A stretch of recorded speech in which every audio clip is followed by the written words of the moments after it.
Welcome, everybody, to the Evergreen Foundation's Evolution 2026 Growth Summit, where, as most of you know by now, is a 33 calls all January long. And we've been trucking along. It's the 16th day. We've had 17 guests. It's been absolutely just energetic and unbelievable. I know all of you watching on recordings and in the and live have all taken actions and just beauty from every single one of our guests and their stories. And today is no different. Today, I'm super excited to welcome Sharon Prahl to the summit. How are you, Sharon? Really good. Really good. I've been looking forward to this. Yeah, same. Absolutely. We've connected a bunch in many communities, including your own Health Upgrader. And I start every single one of these calls the same way, and it's been amazing. I love that we do it this way. So tell us, for those who don't know and are just tuning in, who is Sharon Prahl? It's a changing answer every day. So who is Sharon Prahl? Um, I have a lot of roles, a lot of dimensions. I'd say easy handles are mom, wife, daughter, sibling, doctor of chiropractic. But really what I identify with is I am the soul. I am a spark of God. I'm here to give and receive love and ideally help other people's journey be just a little bit easier. Absolutely love that. So, you said you're a doctor of chiropractor. You still do that? What is your daily practice now for your profession? For chiropractic, I I work in an office. I work in my office, so 2 days a week I'm in there. And I also do as through that same role, I do functional medicine, consulting, coaching, and there might be a little disruption here. I think my kid is trying to get in a door that is locked. So hopefully he'll figure it out. Um, I think he did. So I, it's just a delight. I mean, I've been doing that for over 34 years now. April will be 35 years, and it's really been a massive gift in my life. I absolutely love that. And you said that you really love to help others realize that they can improve their wellness. And I'm sure since starting a chiropractor, but have you always had that dream of helping others? What was your journey? How has your health journey affected how you show up for others in this realm? Oh, I mean, it's everything. So my own health journey started pretty early. One, I came in with a body that doesn't react the way most people think it's supposed to. Um, Medication, things that I take in don't necessarily respond typically. I'm often a paradoxical responder. And so it was obvious really early on I'd have to figure things out for myself at some point. But then having a TBI, a traumatic brain injury, very early at 21 years of age, tilted the whole axis on that experience of healthcare, what that can be, what that isn't, what I wish it would be. So, I mean, early on, I was always interested in holistic health. I really was almost obsessed with it. So, from 12, I was looking at what helps the body's ability to heal. And I didn't know what to call that ability an essence, um, a specific function. Like, I was looking for words to describe it. And by 16, I was already on the path. I had, let's see, at 15, actually, I had asked my mom to bring me to a nutritionist. That was unheard of then. It took her a couple months. My mom is amazing. She found one. We had to drive over an hour away to go visit with her. And it was very eye opening. And it was, it was looking through that spyglass into the future, but I didn't know it at the time. And then at 16, I was already studying at Omega Institute in Rhinebeck, New York for a week of therapeutic massage, mind, body, spirit connections. poetry. It was, I was on my search, and that continued. So when I had the bike fall, it was, well, I got to have out of body experience, got to choose to be here, the whole 9 yards. And so you go from believing we're a spiritual being here for a physical experience to knowing. Um, the fear of death shifts. You don't really have that. It's not, I don't know that it's gone 100% gone, but almost, it's just transformed. A lot of veils of illusion get stripped away, or at least they did for me. And it just becomes really obvious why we're here or why I'm here.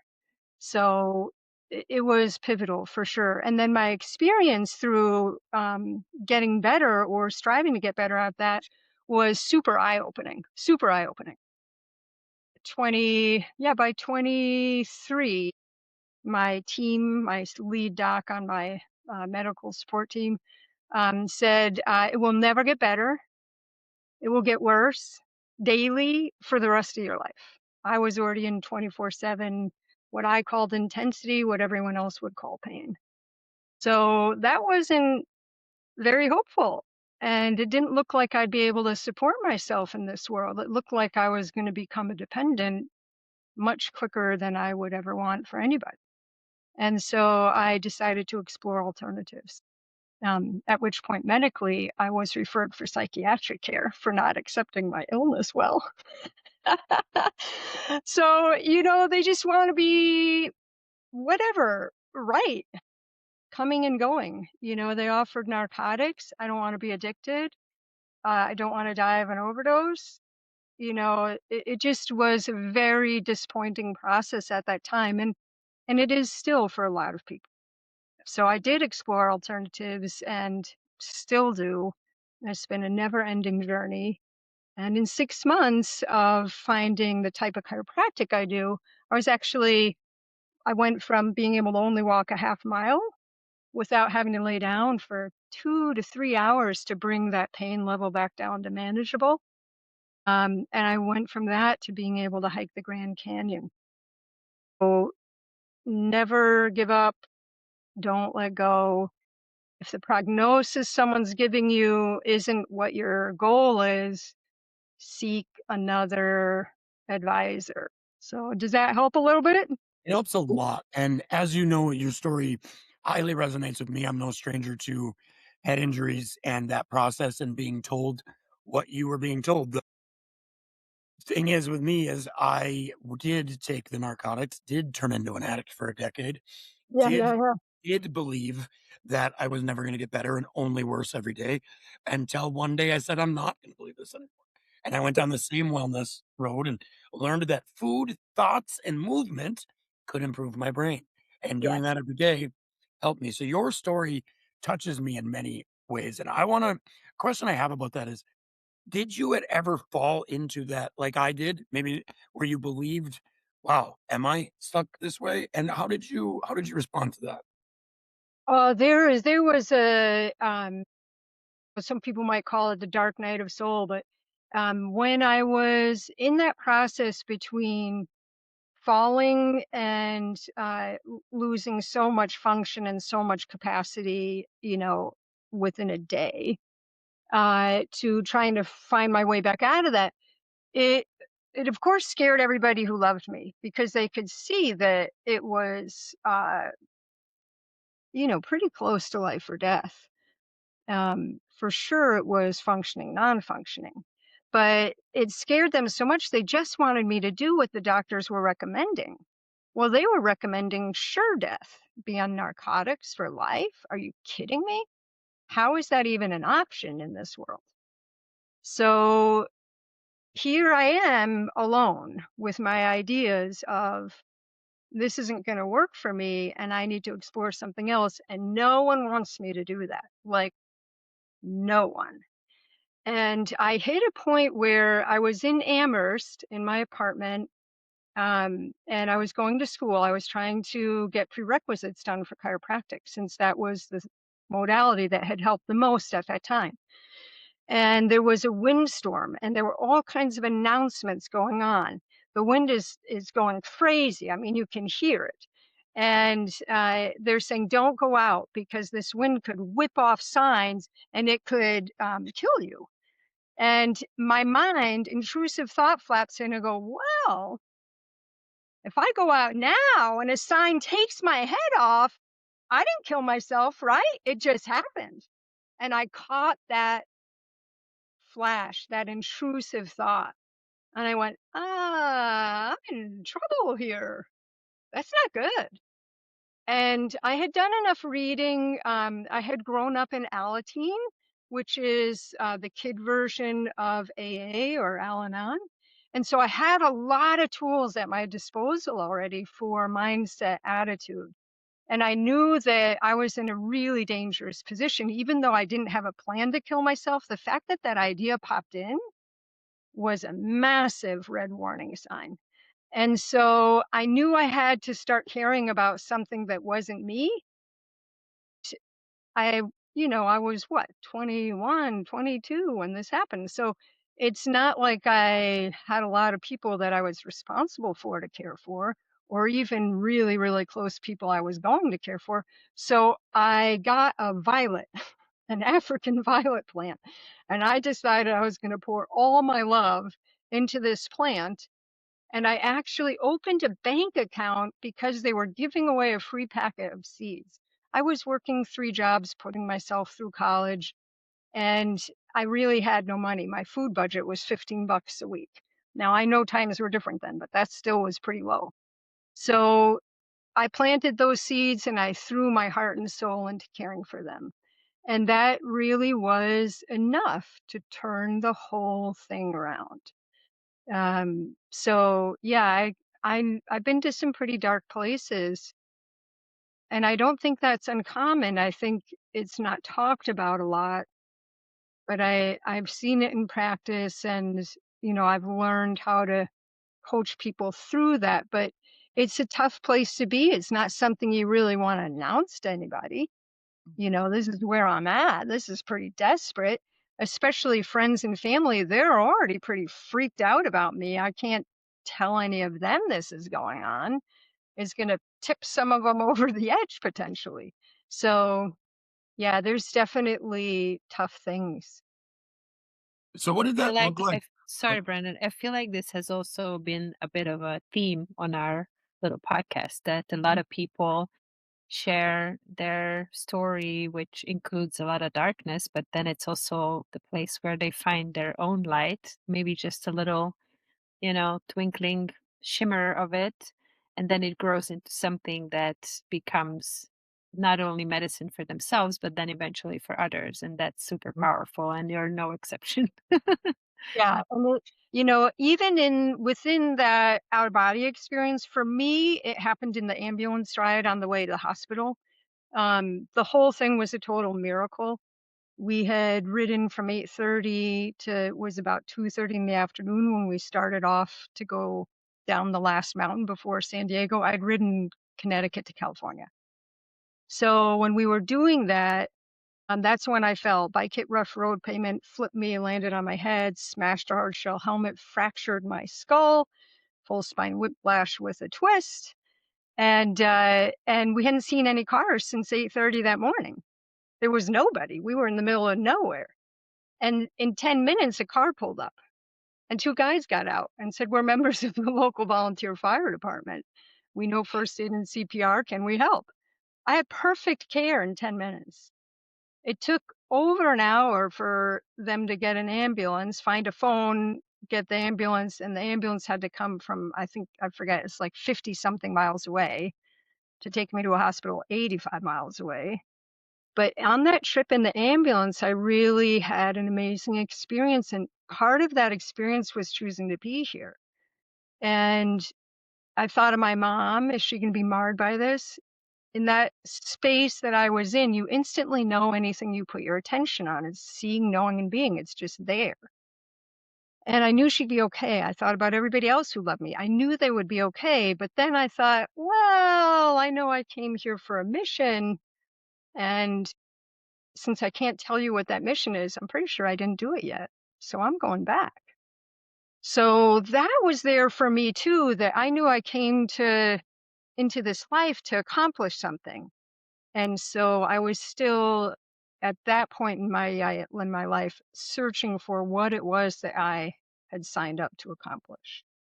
And so that was another little thing that definitely helped me um, not fall into drastic action or entertain dark thoughts or, keep an open mindset and have a North Star of the soul to navigate towards. I love the finding it. Like you're like finding what I signed up for, right? Like sign me up. I want to figure it out, but I don't know what I'm signing up for yet. I have to figure that out. That part really sticks up to me. I love that. I love the way you so Sharon, walk me through a little bit after your injury, you figure out you want to figure it out, your recovery process. What does that kind of look like Mm. holistic standpoint? Well, I mean, in the beginning, it was a hodgepodge of, I'm going to just try anything. What can work? That's the question. What can work? What can move this needle towards better functioning, less pain, more health? The possibility that I can survive in this world on my own efforts and not be dependent. So, it was a huge long list of just trying things. And some of the things helped, and some of the things helped once and not again. So it looked like contemplation, meditation. I knew to relax myself, go into parasympathetic.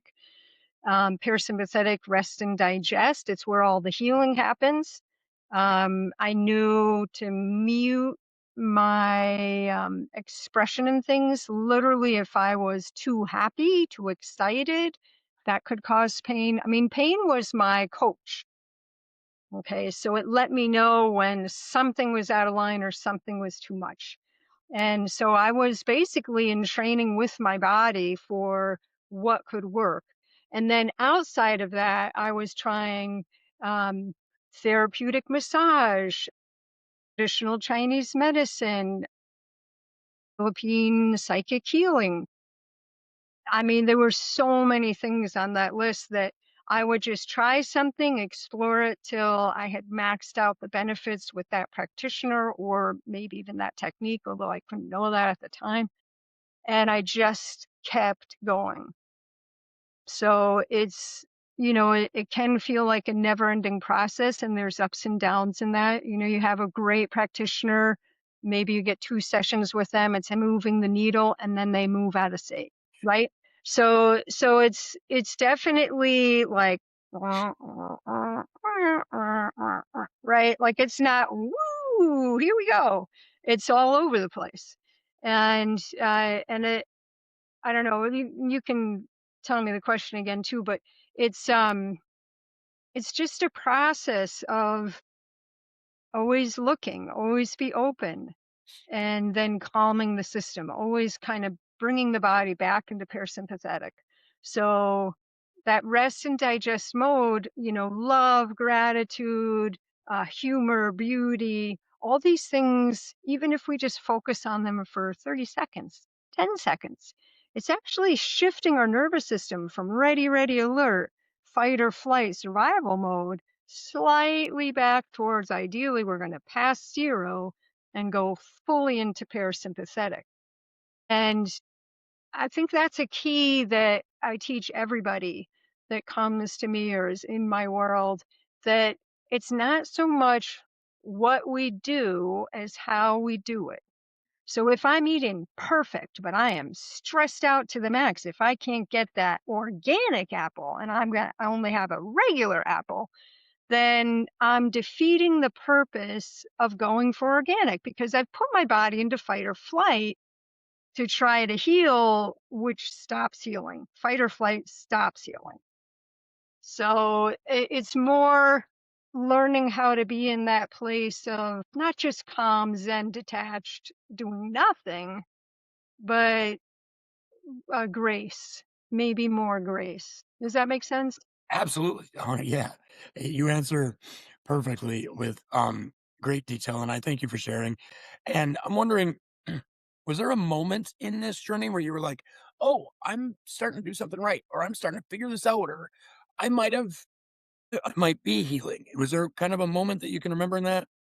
Oh yeah, there were a lot of moments like that. A lot, a lot, a lot. Um, Little tiny pieces of information. I'll give you one of them that I think is really key. That whole idea of parasympathetic and sympathetic. I love it because so much of it, what affects that is free. It's a decision, it's a mindset, it's discrimination, and it's not buying something or, putting all this effort into learning some new weird thing. It's really just listening and observing your body and noticing when you're starting to tilt into ready, ready, alert mode, and then bringing it back. And it can be as simple as 3 gentle breaths, or now I didn't know this then, but now I would say square breathing. So you're breathing into a count, let's say 4, but if 4 isn't easy, do 3 or 2. If 4 is super easy, you could do 5 or 6. So you're breathing in, you hold the breath for the same number, you exhale, you hold the breath for the same number, and you repeat this until usually there'll be a very physical manifestation of shifting to parasympathetic. And it usually looks like this. Oh, take a big deep breath, or you feel the tension releasing. So little things like that. When I was studying anatomy and physiology, it was in zoology. It was the only way to get it back then in undergrad. And we went over sharks, and they have a very simple nervous system. But the delineation between the autonomic nervous system, which is the unconscious nervous system, which is parasympathetic, and sympathetic, right? Rest and digest and calm versus fight or flight and protect, is so clear that this light bulb went off for me. And I went, so everything we do when we're stressed out works differently than if we're calm or in a loving place or a gratitude place. And so at the time, I loved ice cream. I still love ice cream, but I don't do it too much. And I noticed that I would eat ice cream. I would go for sugar when I was stressed. And I had always had baby fat. And it didn't totally bother me, but I kind of wondered why I still had that in my 20s, right? I'm like, what's going on here? So what I did was I made a little pact with myself, and I write out contracts with myself and I sign them and I date them. So this contract was I will not eat anything that isn't good for me, that isn't healthy if I'm stressed out. And so instead of going for sweet, and this ties right into what we're doing about, sugar addiction or sugar detox, right? Yeah. So anything that is sweet, I can eat as much as I want of it as long as I'm happy, content, feeling grateful, feeling love, then that's fair game, no problem. But if I'm stressed, I actually created what I call a sweetness of life list. And I wrote down all these non-food, non-drink things that brought me the sweetness of life again. Connect with a friend. If I can't call them, I'll write a letter. I included friends that had already passed on. I would write a letter to them or do a contemplation and talk to them and listen for feedback and go for a walk, look at something beautiful, read really bad, silly jokes. Like it was maybe 25 things on that list because I know myself, and I can be very willful. Big shocker. So if it's not a long list and I don't like the first 3 things, I'm not doing them. So it was a really long list. And what happened that year was I actually ended up eating more ice cream than I had eaten ever before, and I lost weight because I only ate it when I was in parasympathetic. There's a really good lesson in there for stress eaters and people who eat to calm their mood in a sense. listen to your mood when you eat. So I'm really glad you shared that. Dinka, do you have any, I see you took yourself off mute, so I'm gonna let you respond to all this gold we just heard. Yeah, I really love the awareness. Just that your mind goes to a totally different place. I think that's something that we all can implement. That list of sweetness of life. I'm totally doing that because not because I have the tendency to eat sweet stuff. Have the tendency I go to fruit and I eat silly stuff. I think we all do when we are, I don't know, just Well, stressed or I mean, we even nervous. call it comfort food, Yes. you know. So that's something to explore, and I love that that's where your brain went because we are Yeah. not taught this way. It's Mhm. consume, poison yourself. This is um, totally different than what comes out of the wheels of capitalism. Um, Actually, I kind of want to explore that little thing that we talked about before we started recording because that amethyst behind you is just like waving at me. Do you mind talking about that? So, maybe just, going back. So I asked Sharon, how beautiful that is, and then you told me where it came from, and then we landed at the entrance of like parallel universe or a Right. wormhole. So I would like to enter that wormhole. So if you want to walk us through that, that would be amazing. Yeah. Well, the wormhole that we opened was, and how did we even get there, Dinko? You asked me.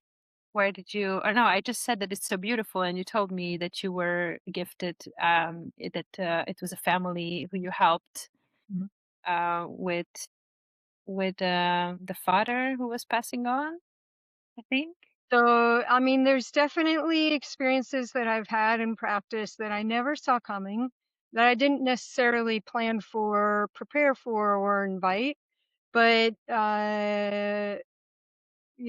I call it divine spirit or the Holy Spirit, and it has a way of bringing what I call bite-sized lessons. And so, helping people come into this world was a part of my practice because I work with a lot of moms and moms to be on conception and pregnancy and labor and birth. But then there was also clients who are on the other end of the life spectrum, and they know that their passage is near and they want more ease in leaving this earth. And so this particular case was a family where I've seen 4 generations of the family. I knew them well, they knew me well.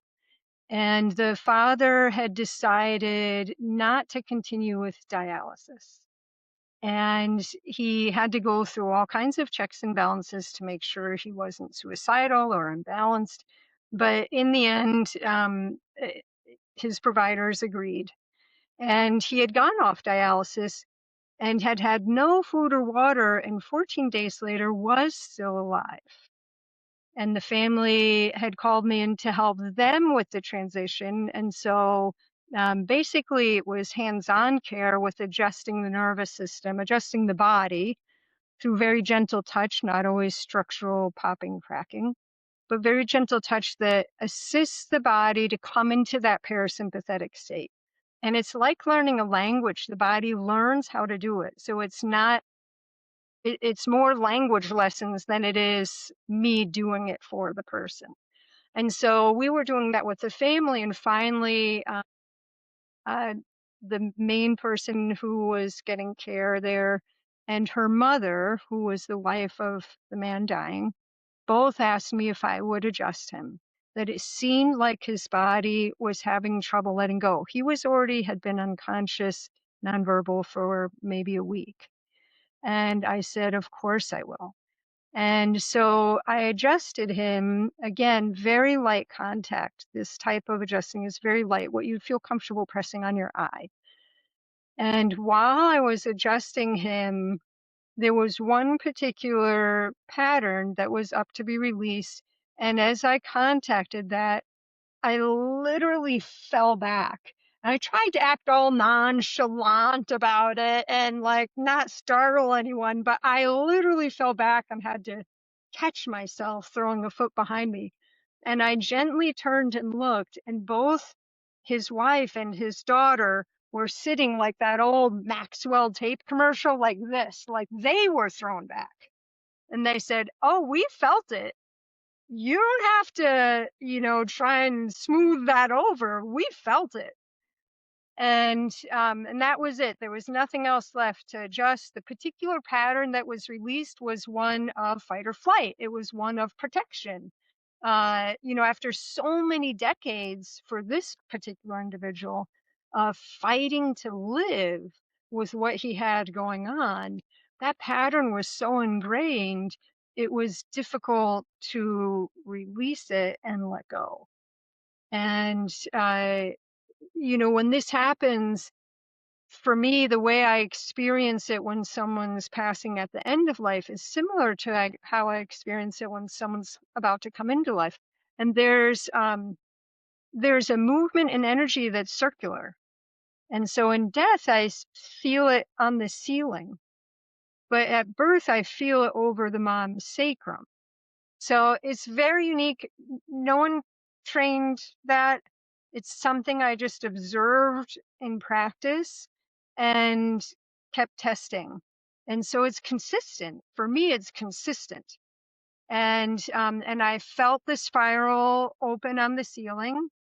And I don't know how I had any idea about this, except I put my attention on it. And I got an answer, and I asked if I could share it with my friend. And I did. I said, "You may have about 45 minutes before he's passed." And I had to leave. I had to get back to the office, and I wasn't able to be there with them anymore. She did call me later, and it was 45 minutes. So that was just another data point that, life teaches us. It's not something I've thought about before. It's something I observed, and then I track it so that I can learn, is this a repeatable pattern? Is this a marker that will help me help others in the future? So it's pretty phenomenal door opening there. I mean, I would have never seen that one coming. Wow. I came in after you guys talked about that, so I'm now finding like, listening to the story. Wow, that's there's miracles and things everywhere around us, and I love how in tune you seem to be with that. I honestly, I'm gonna let Dinka ask a question because I feel like I'm in awe of what you just said, so I'm not really I'm more responding. And I thought about it, it came up because of the amethyst. That's how we started. Was you remarked on the I amethyst. mean, pretty big eye catcher, so you can't really ignore it. And this was a gift from that family after that experience. I did not ask for payment. I did not feel like that was appropriate or necessary. I felt like I learned Mm. priceless information through that experience, and it was such a gift to be there for their entire extended family. It was absolutely a privilege. But they wouldn't accept that, and so they gave money to purchase this. And it's not on right now, but this actually lights up, and there's water. It's a fountain. There's water, and Ah, the water spins the ball and pours over the amethyst. So it's a wonderful physical anchor for that experience. Yeah, I was gonna say, what kind of but reminder or anchor is that, having that right behind your chair there all the time and I forget about it. I'm a human, so I just forget, and then someone will ask about it, and it Mm, comes into mind again. yeah. So it's wonderful because these are precious experiences. We don't want to forget them. No. yeah, of course. And I feel like, as you were saying, that you just put your attention to it. I think that was such a key thing that you said, because I truly feel that where attention goes, energy flows. Yes. And this is again a confirmation of that. I mean, it's not necessarily so simple. You definitely have to be No, in tune. It's not just about attention, but I but do it's a think it part of is. it. I do think it is simple because, and I can tell you the steps that I've found that let that happen. And it's whenever someone is striving, for me, it's whenever I'm striving, I'll make it very personal, whenever I'm open to being a vehicle or living love, service, truth in my life, any of those things, even joy, any of those things allows those type of experiences of seeing, knowing, and being to be experienced, to be lived. So I do think it can be simple. Working up to being able to do that on a daily basis or, all day. I can't say I'm at an all day basis, but being able to do that on a daily basis definitely is like, building a spiritual muscle, right? So it takes practice and it takes observation and awareness. But those are doable things for the vast majority of people. Yeah, but it all starts with awareness, right? If you are unaware of something, you have no power. So I think that's very important Well, starting point. and intention, I think, this is maybe a good point. I'm blanking who asked that, but in the stream about today, someone said they were interested in taking hard Neuroplasticity. things and letting them and turning them into things that help others, right? So for me, there were several different times in my life, not just from the bike fall, but even later. I had let's see, what's a graceful way to say this? I had a practitioner who made a mistake because they didn't know better. And legally they weren't required to know better. But therapy caused a virus to be driven into my brain. And it was deadly. And I woke up the next day and I couldn't walk or talk. And of course, no one knew what to do.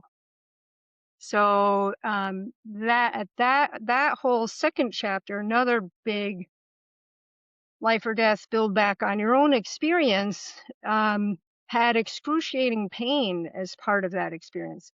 So intense that I literally begged for God to take me. If I had done enough in this life, please just take me.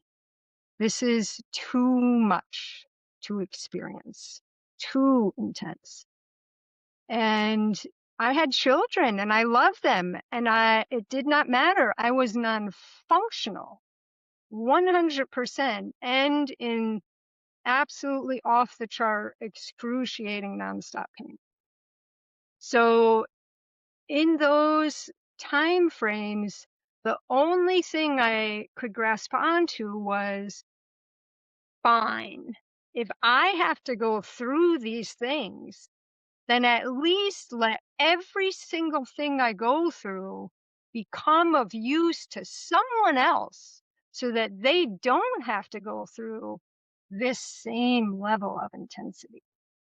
So that has been uh, a priority for me, and commitment, dedication, prime directive. You could call it a lot of different things, but we all are going to go through hard things in life. I don't think there's a human who gets away without it. But what if we turn that hard thing and go slow enough and be aware enough in our process of how we get through it or pass it or transform it completely? What if we turn that into stepping stones that others might follow and be able to not have to recreate the wheel? Well, now it's worth it. So I am I guess you got your answer that you still had a lot more to do here, right?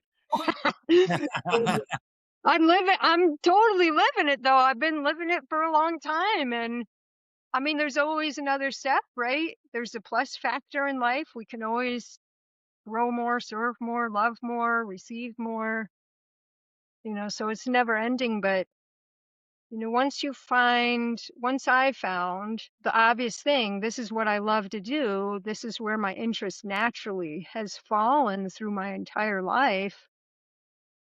It's a joy for me to do this. I lose track of time researching problem solving things for other people and myself and my family.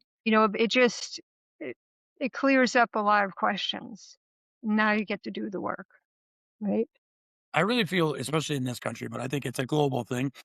We fall into this trap, almost these neuro habits of you're in pain, you don't want to go through it, you want to fix it.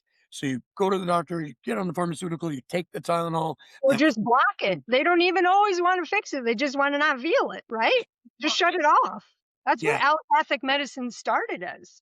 It is designed to stop a symptom. Allopathic medicine, our classic MDs were trained, and the entire profession was based on stopping symptoms. It was never meant to be root cause or full healing. I do think that the vast majority of medical doctors and practitioners within medicine, whether they're a doctor or a PA or a PT or anything, I do think that their prime motivation is to help people, to prevent suffering, to help them heal. But that was not the foundational infrastructure of allopathic medicine. um, I feel like in your story though, when you can show people that there's hope, that you don't have to go the allopathic medicine route, that it's not going to be easy, right? It's probably going to be the hardest thing you ever did. But on the other Mhm. side of that is way more advantages than, like you said, just fixing the symptom, because now more symptoms are going to come and Yeah. you're never really getting out of that hole. Is that what you're Not while experiencing? you're in the body, not while you're living in a body. I work out a little bit too hard one day, I can get a sore muscle or pull my shoulder a little bit like I did last summer. And so there's always, you know, if we brush our teeth once, they don't stay brushed, right? Like that's going to happen again tonight. So there's just a cycle of staying on top of things and growing and learning through the experiences. But the whole idea of going outside of allopathic medicine, I was brought up going to doctors. I wasn't brought up going to other things. But the thing is, for my body, it didn't work well. And it not only didn't work well, it actually often caused some pretty interesting, weird experiences. Snap. And so it opens your mind. But I think until people have that experience or someone that they love has had that experience, there's no reason to shift yet, right? I'm not. People ask me this, and some people assume I'm anti-allopathic. I'm anti-medical doctors. I'm anti the established medicine. I'm totally not. In fact, I encourage every one of my clients to have a medical doctor on their team that they trust. I talk about having a team of providers, not just a primary provider. And so when you have a team of providers that know you and you know them and you know how you communicate with them, now there's a lot less stress in the world. I mean, if I bust my arm, I for sure am going to a medical doctor to make sure it's set right and help me heal it. But I'm also going to do simple hand passing over wherever that break is, because the electromagnetics of our hand actually heal fractures. And they do that through electronic units matching that frequency, but you could use your hand right over the cast. So I'm always going to add things onto it, but I am definitely for having all different kinds of providers that you are familiar with, that you have a relationship with, that makes it easier. If I get into a situation, I know who I can call. Maybe it's a homeopath. Maybe it's my herbalist. Maybe it's my medical doctor. Maybe it's the PA who knows more about holistic health. So, does that help? 100%. I am curious though. So if I break my arm and I'm going like this, people are not going to look at me crazy? Do you care if they look at you crazy? Not really. Um, can you explain can you explain that a little bit more though? I'm super intrigued By by The electric Yeah, the mag electromagnetics of the hand, it's a certain frequency. I'm gonna forget the number, but it's a certain frequency of hertz. And it's the same that frequency heals a lot of things, not just fracture. I mean, therapeutic touch is based on that. Okay, I'll give you a pregnancy, birth story. All right. So a dear friend of mine was having her first baby, and she asked me to be present for the birth. Um, if someone's a client and they need something during birth, I will come if I can, but I don't make the promise to be there because I have my own life and commitments. But for her, I did. And so I was there during labor and during birth in the hospital as a friend, not as a chiropractor. However, there was a situation called mercomium. So it's the first poop of an infant, of the baby, and it was released. It was released when the baby was a fetus inside.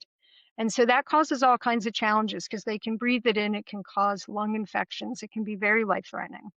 And so the baby was taken immediately to the ICU, to the NICU, neonatal ICU. And the dad went with the baby, and I stayed with the mom and took care of the mom along with the hospital staff. And then the mom said, switch out. I want you to go check the baby.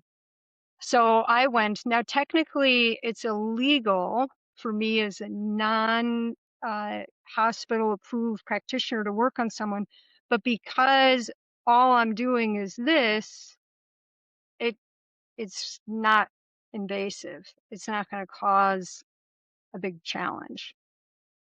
So I went and checked the infant, and this little baby, I did like 3, 4 contacts like this along their spine. The breathing, the respiration completely changed. With babies, it's easy because when they breathe, their whole body moves, right? It's like this big wave of movement with each breath cycle.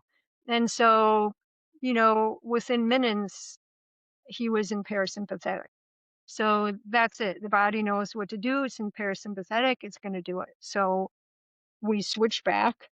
And when and they had told the mom, the head ER, or not ER, the head hospital doc for the NICU had said, we're sorry to inform you, but your babe will have to stay here for at least 3 days, maybe a week, so we can observe and make sure the worst case scenarios don't happen. Well, it's disappointing to any mom and new babe. The family, you want to go home.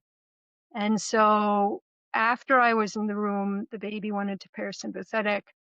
And then the head doc came back into the mom's room. She said, I don't know what to tell you, but you and the baby can go home tomorrow. And the mom looked at me and went, like, see? Wow. And I went, yeah. And the doc saw that and said, well, wait a minute. What's going on here? What do you guys know? And so I can't say anything. It's up to my friend who is also a client if she wants to divulge that. So she did. She said, well, Sharon's our family friend, but she's also our family chiropractor. And she went and checked the baby. And the doc was confused. She said, I saw you in there. All you did was these little light touches. How could that change anything? And so we talked about the nervous system and parasympathetic, and she totally got it. This lady, this doc, was head of her unit, and she had had every one of her staff trained in therapeutic touch, which is using the vibration of the body. When it's relaxed, it has a certain frequency of hertz. That frequency is very healing. And so she had everyone trained in that, and they did that on these infants in NICU every day. Wow. And she was thrilled. That is so amazing. What a ripple effect. I mean, you've probably changed hundreds of people's lives just by doing that one thing, if not more. That's super crazy.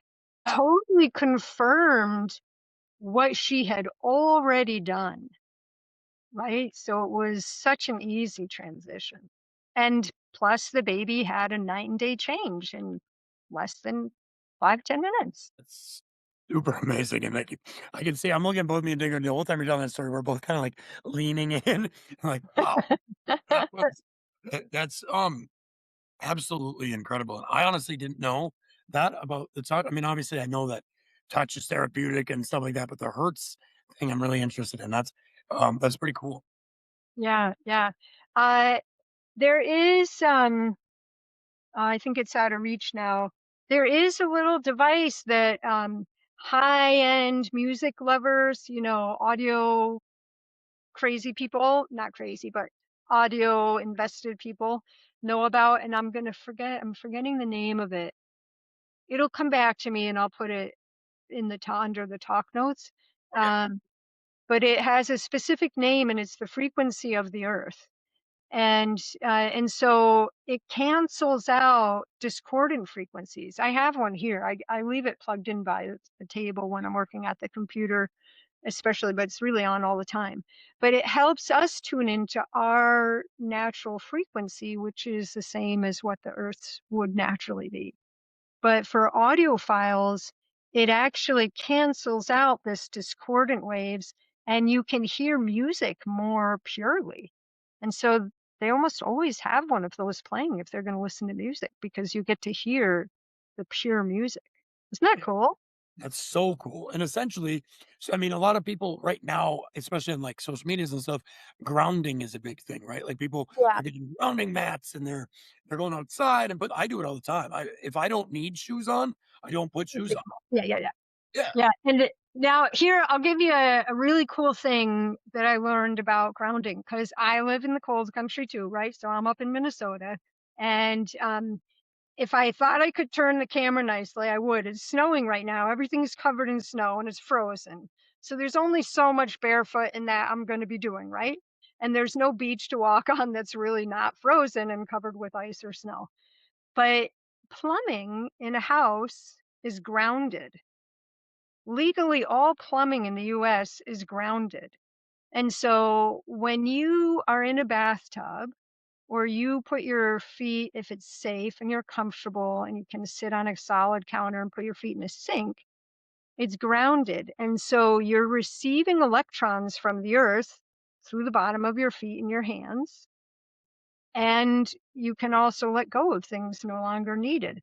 And so you don't have to be outside to ground. And there's also a second thing that is beyond this talk and really out of my range too. But there's people called building biologists, and they're trained in all things health with the building. And one of the things they're trained in is something called free electricity. So electricity can be not in wires and not in conduits. It can be roaming free through the earth like an underground stream, but it's an electric current, not a water current. And so if you have a grounding mat or grounding anything, and you've run a wire out your window or your door through the house, and you've put a grounding pole into the land, watch out. Maybe look at it a little further because when I tested that, I tested a grounding sheet and it went out through the window and there was a little grounding rod into the ground. But my dreams changed completely. I'm a lifelong dream studier since I was a little kid. And I have literally decades of dream journals recording my dreams and deciphering them. So when I put that out there and I slept on this grounding sheet, my dreams became like TV advertisements. It was so night and day to my normal rhythm of dreams. I had never experienced anything like it in my life. And I thought, oh my God, is this one of those underground electric, currents that I tapped into like TV stuff? So I moved it, but there was no place that it could reach that wasn't having that experience. So I wasn't going to lie on something like that and have it change my nighttime connecting through my dreams experience. So isn't that bizarre and interesting? Yeah, absolutely. Uh, So, grounding's good. Pay attention to see if it's good for you, where it is. Interesting. That's a good note because again, it's one of those.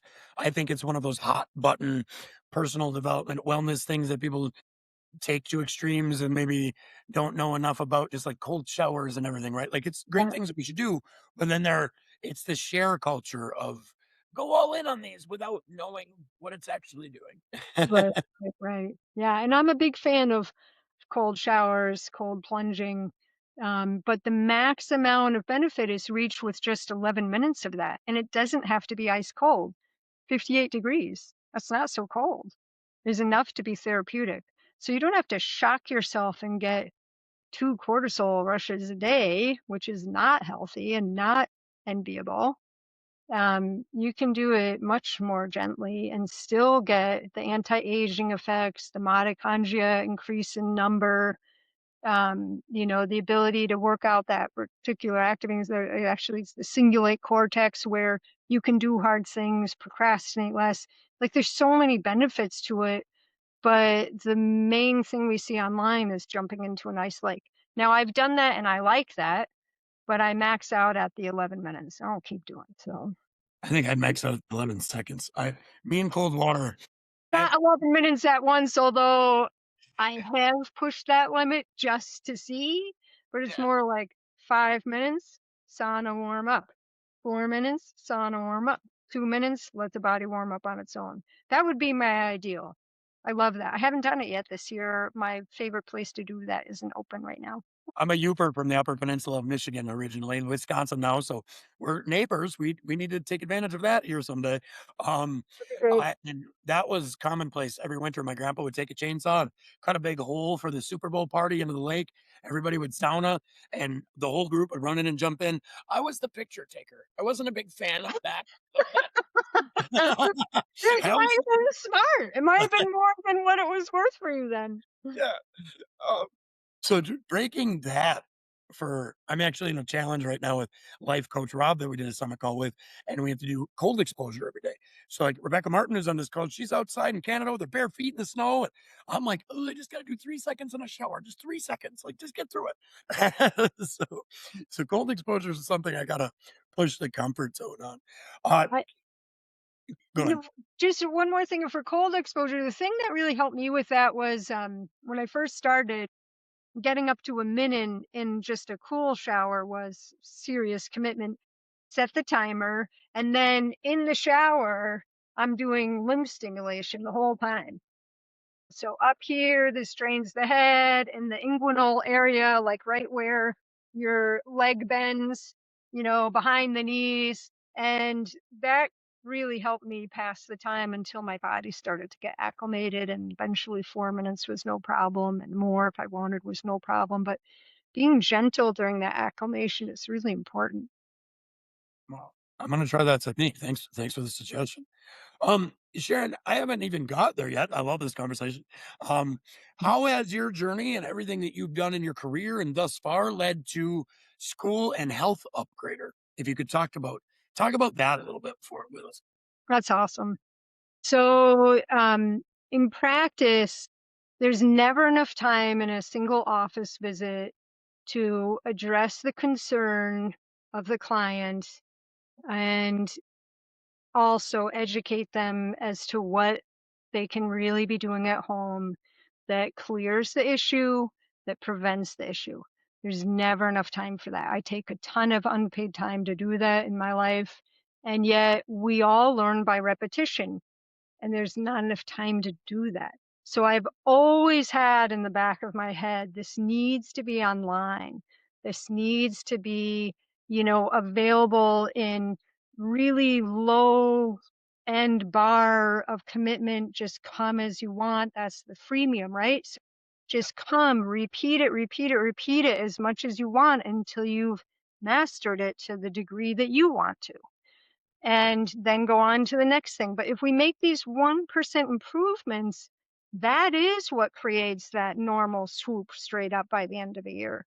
And so having some kind of community and access to this type of information online where people can go at their own pace and repeat it as they want to has always been a goal of mine. I call it living the legacy. This is what I want to leave behind. This is what I want to have ideally become self-sustaining and be here for everybody. For one thing, I'm not always going to be here, right? My kids are going to live longer than me. Do they know everything that I know? Well, they know a lot of it because they get to hear it all the time, right? But they Very much. don't know Again, I everything. did all the time. And they don't care about a lot of it. Like, what do you do when you're pregnant to make the birth easier? What do you do during labor? What do you do after? What do you do for nursing issues? Like, there's just so many things that aren't going to come up while they're still young adults or until they're having that experience. And I want that all downloaded out of my brain. Let's get all this experience and over education onto a platform that is available. Are there things that will be available for people who pay for them? There will be, because more attention and more time costs me more and costs people to invest in it. But the vast majority of things that really move the needle are pretty free to do and simple to do if you know what it is. And so that's in the freemium. That's just available. So this has been sitting in the background for literally decades, but it wasn't the time. I was building a practice, and then I was raising children, and then there was health crises in there, and now it's time. Then and Yeah. then and then, but now it's time. And I Mhm. think some of us trying to force too many, and I was a and then forcer. Well, then I gotta do this, and I gotta do this, and I gotta do Right. this. And I'm 20 thens ahead of the then I need to be on. Dinka's like, Dinka's shaking her head like, yeah, I know.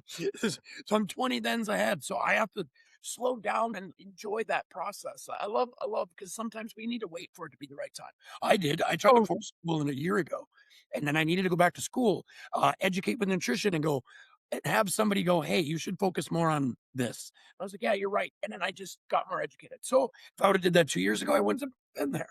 So I love how you well, put that. but there's a divine timing to everything. And for me, I checked out a lot of platforms, right? So this is a shout out for Skool, because none of them were the right fit. Having had a brain injury and other concussions also, screens can be a challenge. It's becoming less and less of a challenge as I do more and more integrative work with my brain, but it is still something that I have to take into consideration. And so having so many things on one platform where I'm not dancing all over the place is crucial for me. And then having the whole outlook of the leadership team, from Hermosi, Sam, Kirby, like all these people who are leaders on this platform, they're really coming from, in my opinion, a very golden hearted place to help things be easier for others who have something to give to the world. And that is not always true.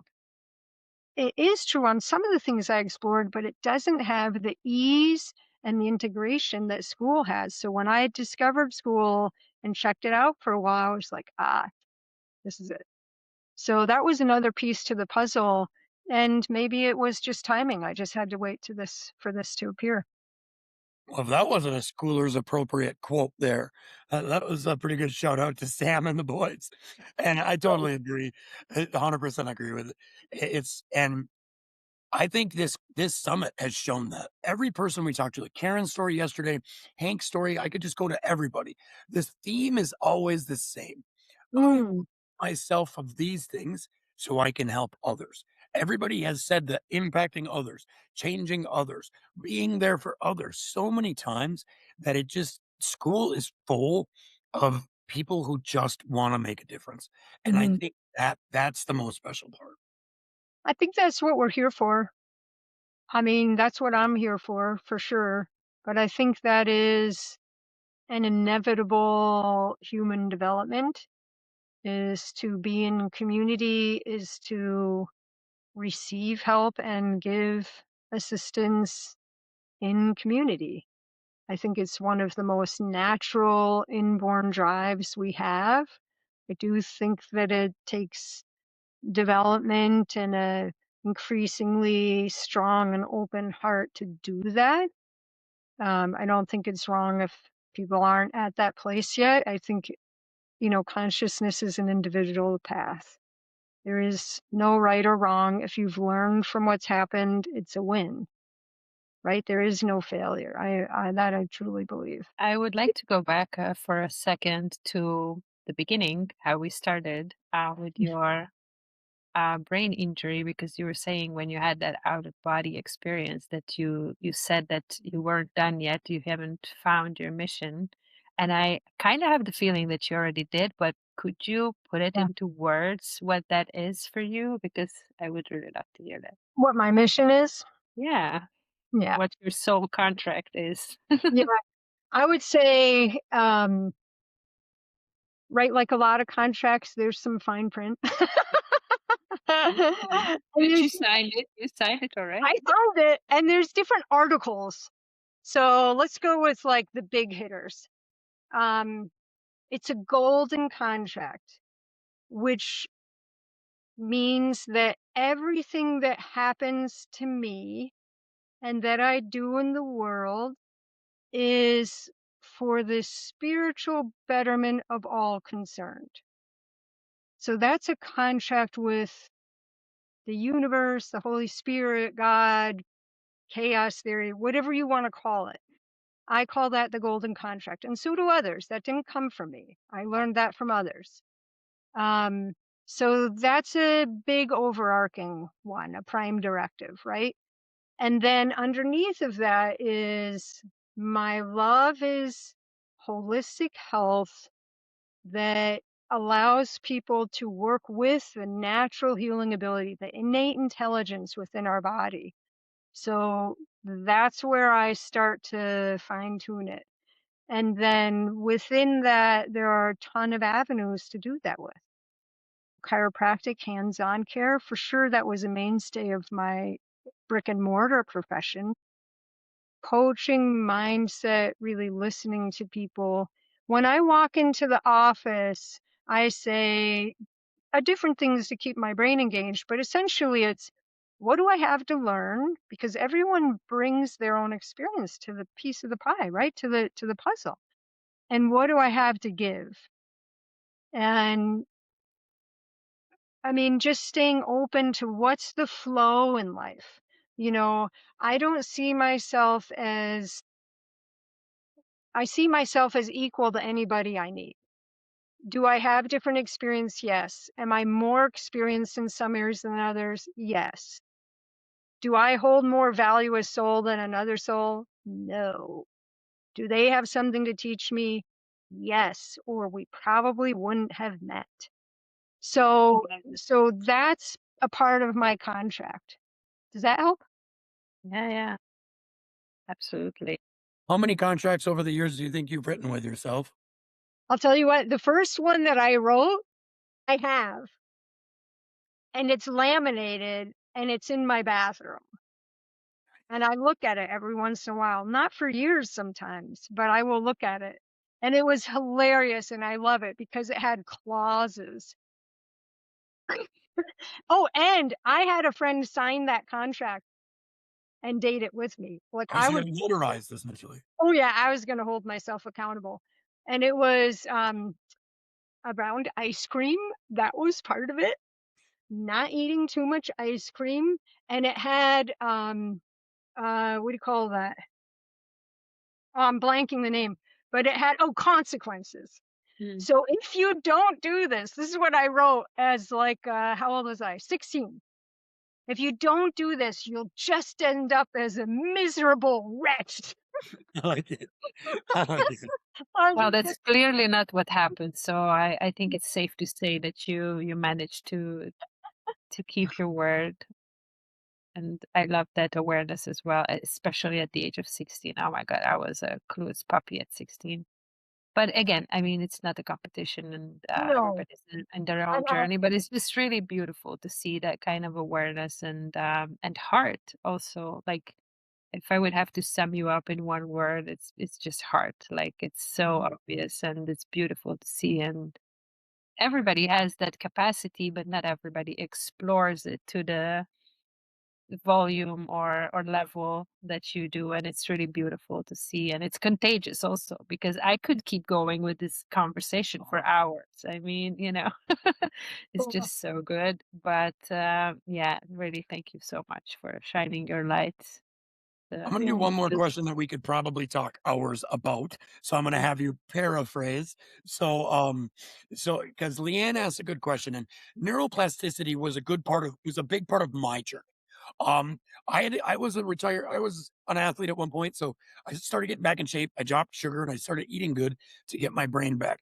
But learning about neuroplasticity and habits and things that we think and do and the subconscious, and that changed my journey fast. That was when I was like, "Oh, I can have an effect up here. I just got to start doing shit differently." Yeah. Like, Yeah. and do different became my contract. And it was like one word or two words that I just wrote on a piece of paper, do different. And I kept that in my pocket. I put it up in my car. I kept that with me everywhere. And I just had to start creating new habits. The road wasn't paved yet, and it was going to be hard to pave it, but I had to do it. So, in that, there's no question. I would like you to discuss neuroplasticity's effect on your healing journal journey and maybe how you work. It's the whole thing. I mean, that's the whole thing. So again, there's different pieces to it, but I would say the overarching thing, first of all, if it were me, I would change do different to be different, feel different, focus different. It's really not about doing. And in our culture, that's pretty hard to grasp onto. What the heck does that mean? But how we do something is more important than doing it in terms of, are we in fight or flight or are we in parasympathetic? So it has a very different effect. If I eat in fight or flight and it's perfect, nutritious, organic food, no, I'm not digesting it. I don't get any of the benefit of that. It's a mute point. But if I do crappy food, but I eat in ease and gratitude and I chew to paste, I'm actually going to get some nutrition out of that. So it's more the how and the state of mind than it is the what we do. Yeah. And then I think we posted this somewhere, but um, it only takes a 2% connection of brain tissue to rewire the whole thing. 2%. I think the very vast majority of us have way more than 2% available. So the doors are wide open for change.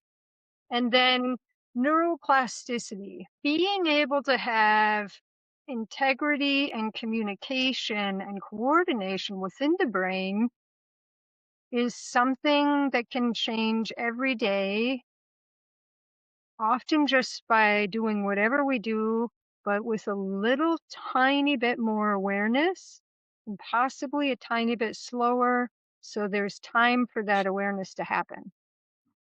Does that make sense? It makes total sense. You actually made me realize that my grandpa having us sit around the table every night to pray and say what we're grateful for and go around and say one good thing about ourselves, he was Yep. actually putting us into parasympathetic before we ate. And I never until this moment realized that. And it might be a new practice I'm doing with my family now. Yeah, Honestly. Yeah. totally. And just, simple things like that are more important. The thing I see in practice that makes me sad and even upset at times, it's one of the things that can get me to lose my composure as a practitioner, is when people have invested time, effort, money into higher tech, uh, complicated or at least complex therapies, protocols, whatever, without addressing the basics. Yeah. So, this is probably a good thing to wrap up with too, is basic things. Breathe as though your life depended on it, because it does. Breathe in nose and out mouth in a relaxed, comfortable way. Explore your breath every day, at least for a few seconds. Stay hydrated. Without that, your brain can literally dry out in the middle. And if it does, it's never coming back to the same degree. That's a bummer. Chew your food to paste. Give your body an opportunity to actually get some nutrients out of it. Move. I've been sitting now for an hour. So what am I going to do when we get off? I'm going to crouch down and stand up. Minimally, I'm going to tighten my glutes, bend over and sit up. Let's get the body triggering off those cascades that let us be younger. They're biohacks. but they also let us have more focus again after we've been very focused here, right? So, sleep and rest are massive priorities. Part of sleep is stop eating between 6 and 7 p.m.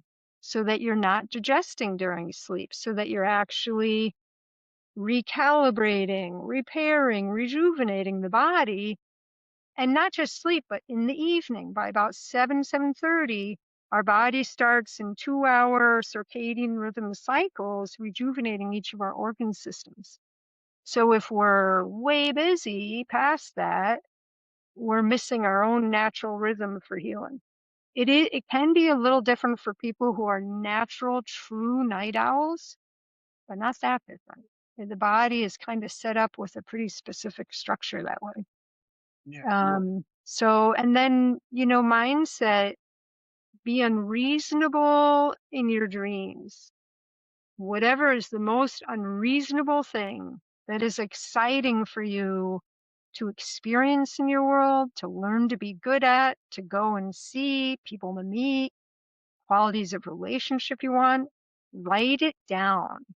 Harvard's proven that the difference between their graduates who succeed in accomplishing their goals and all the other people who were just as brilliant and graduated from Harvard was they wrote their goals down. So the simplest basics are the foundation for everything else we do.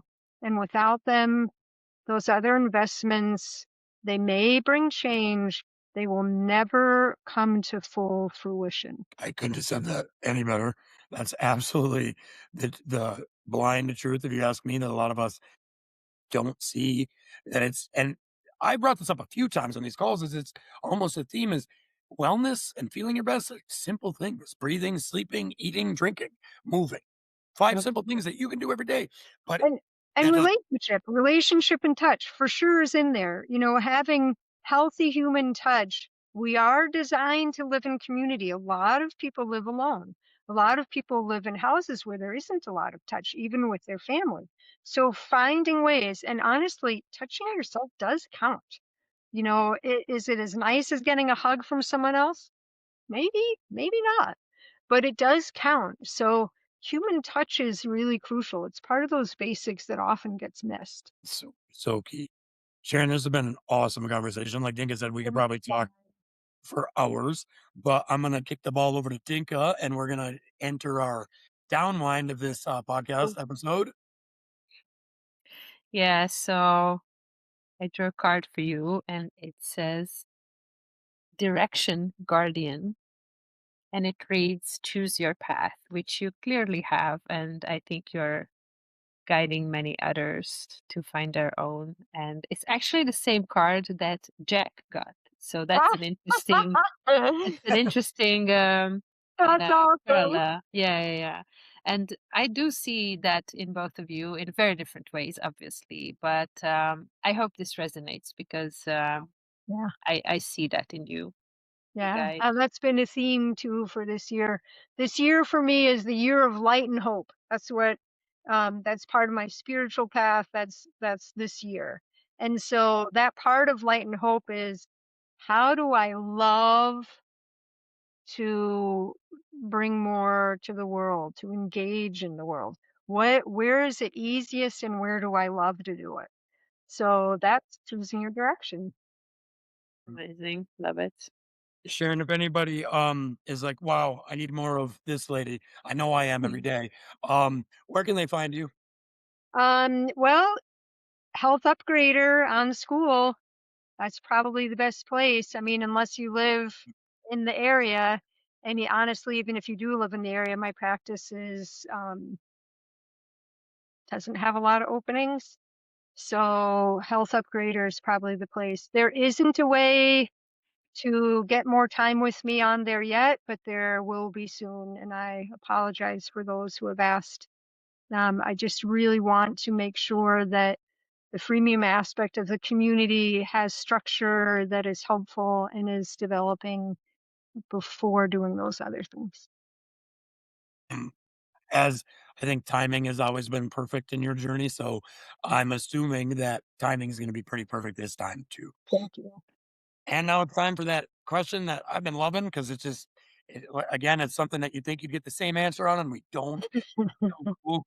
So as we kick off here and leave here today, Sharon, what does evolution mean to you? Evolution is the plus element. So no matter how far we've come, no matter how good something is, no matter how skilled we are, there's always another step. Sharon, thank you so much for Thank you everything. guys And so much. I love what you're doing. You're so present. You know, it really opens the door for all the other speakers who have already come, who will come, to be present with you and really to let us all offer our best. So thank you guys so much. Mm, thank you. You pleasure. know, keep going. Go ahead, Nico. No, I just wanted to say that it's a pleasure, and we are glued to the screens. Like it's not even that we have to force ourselves. It's always so much value, so much to learn, to listen, to understand. So it's been really fun, and thank you for bringing so much heart and value to this conversation. Absolutely. Absolutely. And forever now, you're gonna have that little guy. If you turn around and you're like, "Who's that following me?" It's me. I want you to teach me. I want you to teach me. We know we have a contract together. We must though. There's too much alliance. I know it's crazy. Um, Guys, keep following our podcast. The guests just it's awesome. So keep it coming, guys. In the thread, give Sharon some love. Have a great day, everybody. And feel free to ask questions if we didn't cover something you wanted. Thank you. See you guys. Bye bye.